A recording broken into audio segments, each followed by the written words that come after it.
నమస్తే సార్. నమస్తే మాధవి గారు. Thank you for coming here. Thank you so much. Me valuable టైంని మా స్టూడియోకి ఇచ్చినందుకు ధన్యవాదాలు సార్. అలాగే అంటే ఫస్ట్ మనం ఇప్పుడు ప్రోగ్రామ్ స్టార్ట్ చేయబోతున్నాము. ముఖ్యంగా ఇప్పుడు మనకి నేపాల్లో జరుగుతున్న issue, it is the biggest topic. So ఎందుకు అక్కడ ఇలా నేపాల్లో ఈ క్రియ జరగడానికి కారణాలు ఏంటి, అలాగే అది ముందు నుండే ప్లాన్డ్గా జరుగుతున్న చర్యలా లేదంటే సడన్గా జరిగిందా? ఇదంతా సోషల్ మీడియాని అడ్డు పెడుతున్నారు ఏంటి అసలు? మాధవి గారు, ముఖ్యంగా భారతదేశానికి 15,000 కిలోమీటర్లు ల్యాండ్ బోర్డర్స్ ఉన్నాయి. 11,098 కిలోమీటర్లు మనకి సువిశాల సముద్ర తీర ప్రాంతం ఉంది. భారతదేశం యొక్క భౌగోళిక స్వరూపం తెలుసుకోవడం చాలా ఇంపార్టెంట్. భారతదేశానికి ఒకవైపున ఇటు మనకి ఉత్తరప్రదేశ్, ఆ పైన అంతా మనం చూసుకున్నప్పుడు అక్కడ నేపాల్ చాలా ఇంపార్టెంట్. వెస్ట్ బెంగాల్ ఈ ఉత్తరప్రదేశ్కి పైన అటు నేపాల్ ఉంటుంది. ఆ నేపాల్ అనే ఒక కింగ్డమ్, అంటే నేపాల్ అనే ఒక దేశము భారతదేశంతో ఒక 1,600 కిలోమీటర్ల వరకు మనము we share our land border with Nepal. మొత్తం మీద 15,000 కిలోమీటర్లు మనకి భూ సరిహద్దు ఉందని చెప్పాను. నేపాల్కి భారత్కి మధ్య అవినాభావ సంబంధము, మైత్రి, సాంస్కృతిక పరమైన సంబంధాలుతో పాటుగా వర్తకము, వాణిజ్యము, వ్యాపారము అనేది కొన్ని వేల సంవత్సరాల నుంచి భారత్కి నేపాల్కి మధ్య జరుగుతుంది. మరి మన రామాయణం కూడా చూసుకున్నప్పుడు, మన రామాయణంలో సీతమ్మ ఆమె జననం జనక్పూరి నేపాల్లో జరిగిందని, ఆ దేశానికి అంటే ఆ రోజుల్లో మరి అంతా అఖండ భారత్ కలిసి ఉండేది కదా. అప్పుడు నేపాల్ వేరు కాదు, భారత్ వేరు కాదు, అఖండ భారతం ఉండేది. ఆ అఖండ భారతంలో మరి సీతమ్మ రాముల వారి ధర్మపత్ని అక్కడ జననము, అక్కడ స్వస్థలము అని, అక్కడ నుంచి అంటే ఇన్ని వేల సంవత్సరాల నుంచి భారతదేశానికి నేపాల్కి మధ్య మంచి మైత్రీభావ సంబంధాలు, ద్వైపాక్షిక సంబంధాలు అంటారు తెలుగులో, ఇంగ్లీష్లో బైలాటరల్ రిలేషన్స్ అంటారు, ఉన్నాయి. సెప్టెంబర్కి ముందలుగానే 2025 సెప్టెంబర్లో మనం మాట్లాడుకుంటున్నాం హైదరాబాద్లో. ఇవాళ ఆగస్టు, జూలైలోనే గత 3 అంటే నెలలుగా 90 రోజుల్లో ప్రతిరోజు దీని మీద ఒక ఉత్కంఠత ఉంది. ముఖ్యంగా నేపాల్లో నేపాలీ ప్రైమ్ మినిస్టర్ మొన్నటి వరకు ఉన్న ఆయన, అంటే సెప్టెంబర్ 8వ తారీఖు వరకు ఉన్న నేపాలీ ప్రైమ్ మినిస్టర్ పిఎంని ఓలీ అంటారు.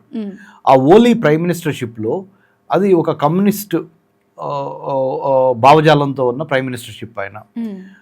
ఆయన వాళ్ళ అనుచరులు, వాళ్ళ బంధుమిత్రులు, నెపోటిజం అంటారు, అంటే బంధుప్రీతి, లంచగొండితనము, అవినీతి, కరప్షన్ అంటారు ఇంగ్లీష్లో, వీటన్నిటికీ ఎక్కువైపోయి యువత నిరుద్యోగం, నిరక్షరాస్యత, వీటితో పాటు ఇన్ఫర్మేషన్ టెక్నాలజీ. ఇప్పుడు Hyderabad is known for what? IT, hitech city, bio, pharma, film, real estate, ఇవన్నీ హైదరాబాద్కి భారతదేశంలో ఒక గొప్ప సిటీగా ఎదగటానికి ఇవన్నీ దోహదపడినాయి. మరి నేపాల్లో ఇవన్నీ లేవు. నిరుద్యోగము, నిరక్షరాస్యత పెరుగుతుంది, డెవలప్మెంట్ లేదు. ఒక పక్కన అవినీతి, లంచగొండితనము, బంధుప్రీతి, ఇవన్నీ ఎక్కువైపోతున్నాయి.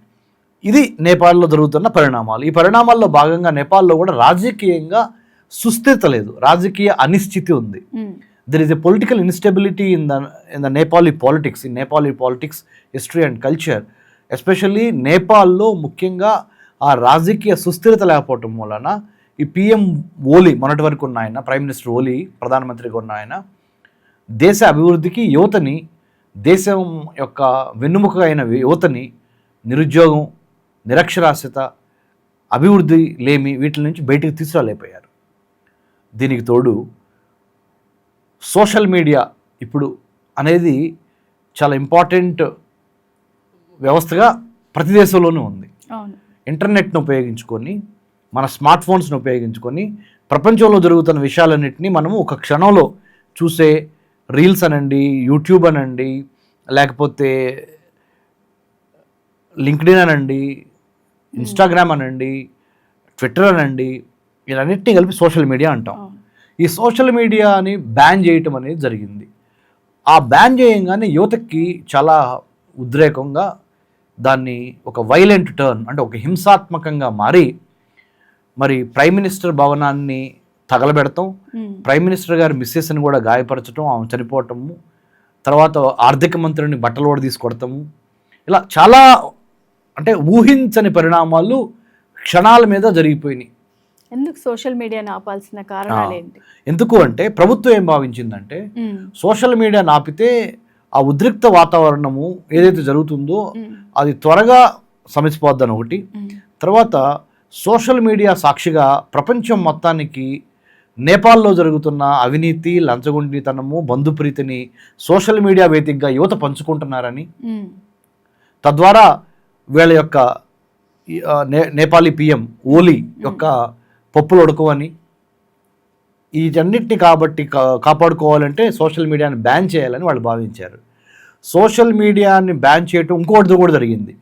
ఒక చిన్న పిల్ల, ఒక 8 సంవత్సరాల పాప నేపాల్ కాఠ్మండూలోను దానికి సరిహద్దు ప్రాంతాల్లోనూ ఒక యాక్సిడెంట్కి గురైతే దాని మీద ప్రైమ్ మినిస్టర్ ఓలీ సరైన స్పందన ఇవ్వలేదని, మానవతావాదంతో స్పందించలేదని, అది కూడా ఇంకొక కారణమైంది. అది కూడా సోషల్ మీడియాలో రావటము, దాని గురించి బాగా ఆ చర్చ జరగటము సోషల్ మీడియాలో. అక్కడ ఉన్న ప్రైమ్ మినిస్టర్ ఓలీ గారు కానీ గవర్నమెంట్ కానీ సరైన సమయంలో స్పందించకపోవటము, దాంతో కూడా యువత బాగా ఉద్రేకం వచ్చేసింది. ఏ ప్రపంచంలో ఏ విప్లవం వచ్చినా యువతను కనుక సంతృప్తిపరచలేకపోతే food insecurity, water insecurity, health insecurity, employment insecurity, వీటన్నిటితో పాటు ఆర్థిక లేమి, రాజకీయ అస్థిరత, అన్నిటితో పాటు మనిషికి కావాల్సింది తిండి, బట్ట, నీరు, కూడు, గుడ్డతో పాటు మనిషికి కావాల్సింది ఏంటి మేడం? ఆత్మ విశ్వాసంతో కూడి ప్లస్ ఆత్మ గౌరవంతో బతకాలనుకుంటాడు. సెల్ఫ్ ఎస్టీమ్ అంటారు ఇంగ్లీష్లో. ఆ సెల్ఫ్ ఎస్టీమ్ మీద కూడా దెబ్బతిలింది. The moment the self-esteem of the youth is being tampered, is being destroyed, is being played with by the so-called powerful elite that are sitting in the Kathmandu, తెలుగులో చెప్పాలంటే రాజకీయ పెద్దలు, ప్రధానమంత్రి కానీ వాళ్ళ కింద కౌన్సిల్ ఆఫ్ మినిస్టర్స్ కానీ కాఠ్మండులో కూర్చొని దేశం యువత యొక్క కర్షక, కార్మిక, శ్రామిక జనాల యొక్క మినిమం నీడ్స్, కనీస అవసరాలు తీర్చలేని రాజ్యం అవసరమా? కనీస అవసరాలు తీర్చలేని ఒక రాజకీయ పార్టీ అధికారంలోకి ఉండటం అవసరమా అనేది నేపాలీ యువత తన గుండెల్లో తీసుకొని తిరుగుబాటు జెండానికి పెట్టి మోతాదుకు మించి హింసాత్మకంగా రోడ్ల మీద తీసుకొచ్చి కొడతాం అనేది జరిగింది. ఇది కారణము. సెప్టెంబర్ 8, 9, 10, 11, 12, ఇవాళ 13వ తారీఖు, ఈ 5 రోజుల్లో చాలా మార్పులు సంభవించినాయి. మీరు అడిగితే నేను చెప్తాను ఏమేమి మార్పులు సంభవించినాయి అనేది.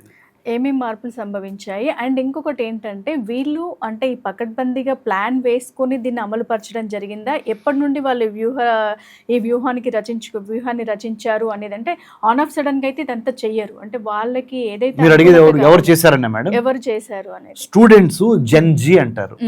జెన్ జీ అంటే జెడ్ అనమాట, A to Z లో జెడ్.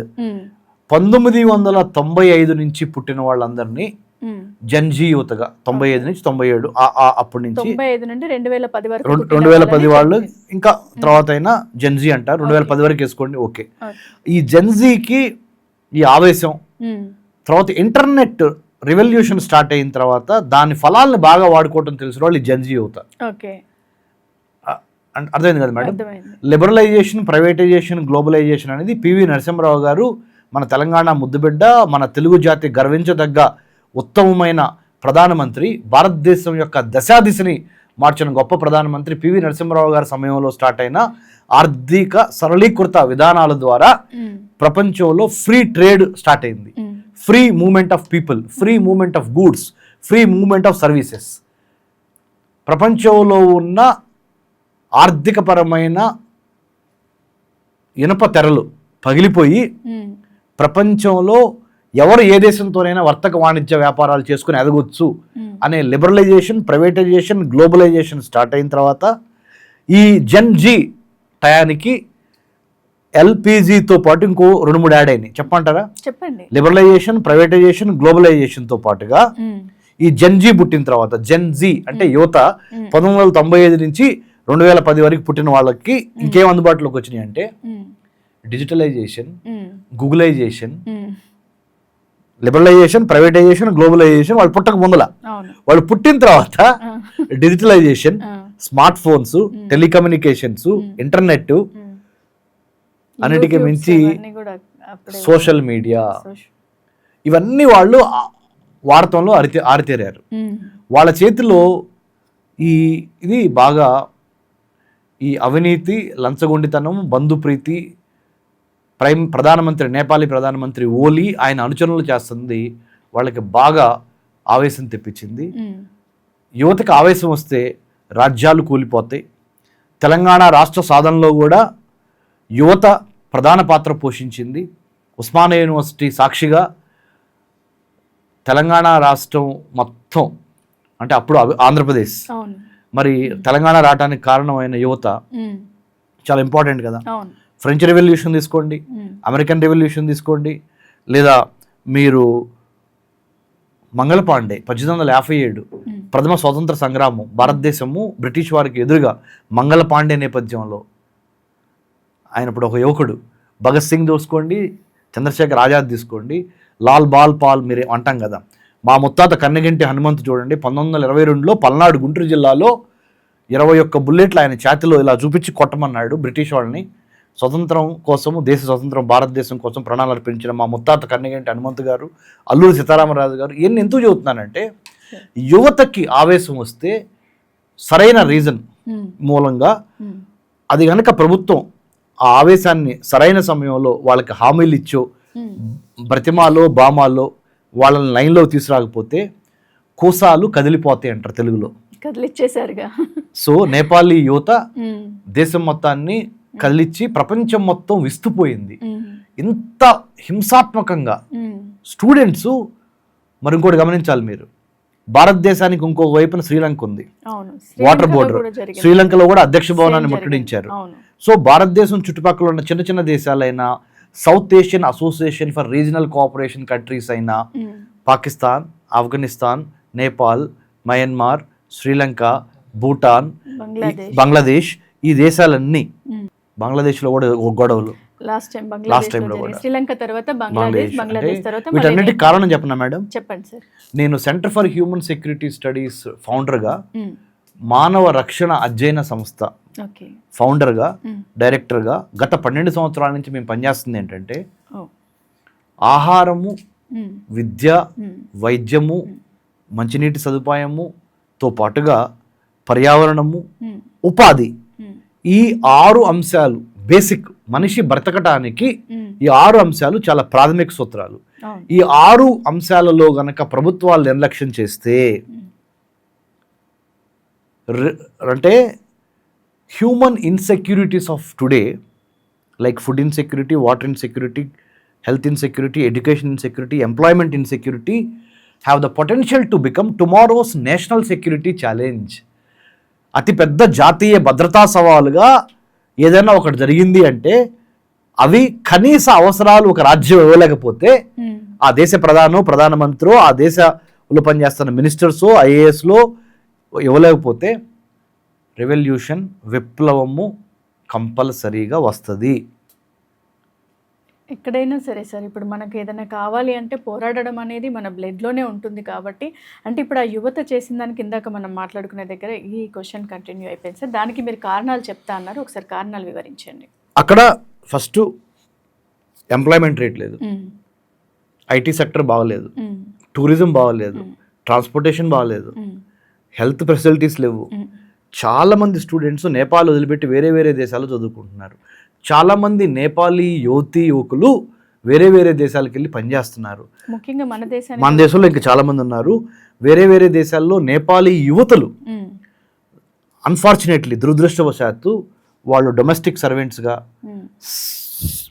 చాలా అంటే ఎక్స్ప్లాయిటేషన్కి గురవుతున్నారు నేపాలీ యువకులు. సో దీనంతకి వాళ్ళు ఒకసారి బ్రెయిన్ స్ట్రామింగ్ చేసుకున్నారు నేపాలీ యువత. బ్రెయిన్ స్ట్రామింగ్ అంటే తెలుగులో చెప్పాలంటే మేధో మదనము. ఏం జరుగుతుంది అసలు ఏం జరుగుతుంది, మనం ఎక్కడ పుట్టాము, నేపాల్లో పుట్టాము, వేరే దేశాలు డెవలప్ అవుతున్నవి, మనం ఎందుకు అవ్వలేకపోతున్నాము, తేడా ఎక్కడుంది అనేది ఒకటి. ఇంకొక యాంగిల్ కూడా ఉంది. ఈ నేపాల్కి చైనా కూడా మద్దతు ఇచ్చి, కమ్యూనిస్ట్ గవర్నమెంట్లకి, ఎస్పెషల్లీ నేపాల్లో ఉన్న కమ్యూనిస్ట్ గవర్నమెంట్లకి చైనాలో ఉన్న కమ్యూనిస్ట్ పార్టీ మద్దతు ఇచ్చి ఒక రకంగా నేపాల్ని బుట్టలో వేసుకోవాలని ప్రయత్నం చేస్తున్న విషయం కూడా మనందరికీ తెలుసు. మనం దాన్ని చాలా చాలా జాగ్రత్తగా గమనించాలి. ఓకే. 2, నేపాల్కి భారత్కి మధ్య ఈ వీసాలు ఏమి ఉండవు. అవును. జనరల్గా అట్లా వెళ్ళి అట్లా వచ్చేసేయచ్చు బోర్డర్ దాటి. కాకపోతే నేను నేపాలీ స్టూడెంట్స్ మొన్న ఈ మధ్య ఆంధ్రప్రదేశ్లో చదువుకుంటున్న నేపాలీ స్టూడెంట్స్ ఒక 50 మందిని కలిశాను నేను అనుకోకుండా ఒక 1 వీక్ బ్యాక్. వాళ్ళతో మేము మాట్లాడేటప్పుడు వాళ్ళు అన్నారు, సార్ మాకు నేపాలీ ఐడెంటిటీ కార్డు, మనకు ఆధార్ ఎట్లానో ఇండియాలో సిటిజన్షిప్లో వాళ్ళకి ఐడెంటిటీ కార్డు ఉంటే చాలంట, బోర్డర్ దగ్గర చూపిస్తే వచ్చేసేస్తుంది. ఈ వీసాలు ఈ పాస్పోర్ట్లు ఏం అవసరం లేదండి.